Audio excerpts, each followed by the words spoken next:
আসসালামু আলাইকুম বন্ধুরা। তো আজকে আমি চলে এসেছি তোমাদের সামনে আমার একটা আরও নতুন ভিডিও নিয়ে। তো আজকে আমার কিছু গাছ আছে, সেই গাছগুলোই তোমাদের আজকে আমি দেখাবো। আজকে আমার খুব সুন্দর একটা স্ট্রবেরি মানে হয়েছিল, তো বেশ লাল হয়ে গেছে, দেখতে কতই না সুন্দর লাগছে। আরও বেশ চারিপাশে আরও অনেকটা হয়ে আছে, তোমরা দেখতে পাচ্ছ। ওগুলো ওই সময় এইরকমই হবে, কত কিউট লাগছে দেখতে, দারুণ। আরও অনেকগুলোই হয়ে আছে, এগুলো হবে, কিন্তু একটা সমস্যা এখানে, গাছগুলো খুব একটা বড় হয়নি, সেই ছোট গাছেই স্ট্রবেরিগুলো পুরোপুরিভাবে দিয়ে দিয়েছে, গাছ আর বড় হয়নি।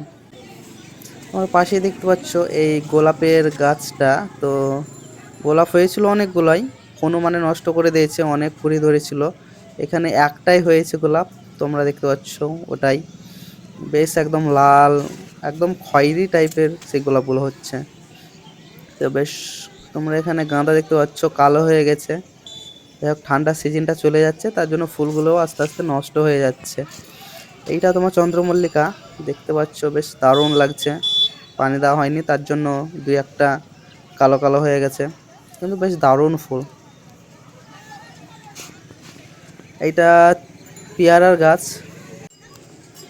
তোমরা এটা দেখতে পাচ্ছ, এটার নাম হচ্ছে হাজারি গোলাপ।